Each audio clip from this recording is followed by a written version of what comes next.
I've been quiet for a while and I think it's time I finally speak.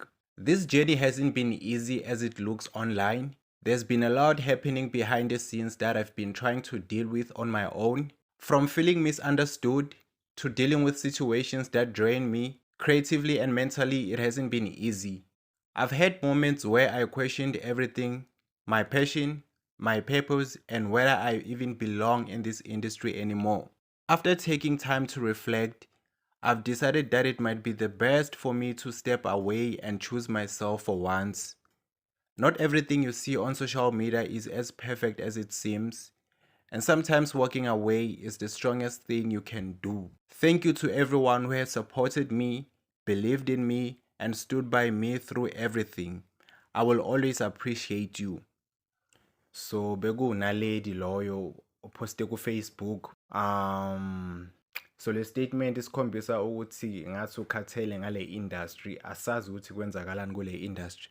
Kodwa nje istatement sakhe siyasho nje ukuthi kunezinto eziningi zenzakalayo kule industry thina esingazi ngazo. And yena ngathi sokhathele manje udecide ukuthi azichoose yena self, athathe i-break nje, athi ukusteppa away from the industry and focus on herself. Yeah, no, kusho ukuthi kunzima kule industry ne. Abantu abaningi ngathi banokudlala ngathi namhlanje since i-April's Fool. So asazi ukuthi manje unalady yena userious or naye uyadlala ngalamanye ama-celebrity abadlala ngathi kule April's Fool yakhona. Cause manje ngiceda ukuyenza ivideo ngodanya, udanya naye upostile wathi yena uhlukene noNdu, he's no longer part of Black Diamond, only to find out ukuthi bekadlala bekuyi-joke nje, bekayenza lezi zinto zama-April's Fool. So I hope ukuthi unalady yena akadlali, well angazi nokuthi ngihopani, kodwa nje ngihopa ukuthi unalady naye uyadlala, ngihopa ukuthi uyadlala lento ayishoyo akusiyiqiniso, because thina sisa-enjoya ukumbona ayenza umculo, sisa-enjoya nje ukumbona a-active kule industry nje.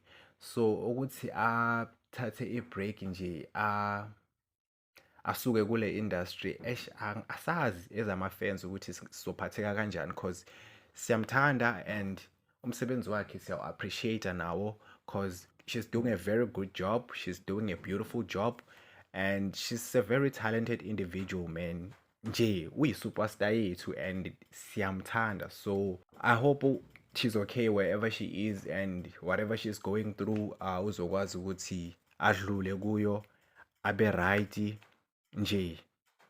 That's all I'm gonna say. I hope uzoba right unalady, cause thina as South Africa, thina as ama-fans wakhe siyamthanda and simfisela nje konke okuhle, ngathi angaba right. So yeah, ngizoyiqeda la le video. If you got this far, cala usubscribe like and ucommente ukuthi ucabangani ngale nto. Ucabanga ukuthi userious, because unalisi siyamazi ukuthi uthanda ukudlala, so namanje angazi ukuthi ngimthathe serious okanjani. So angazi wena ucabangani, ucabanga ukuthi userious or uyayidlalela nje, yabo ile nto yakhe yokuthanda ukudlala.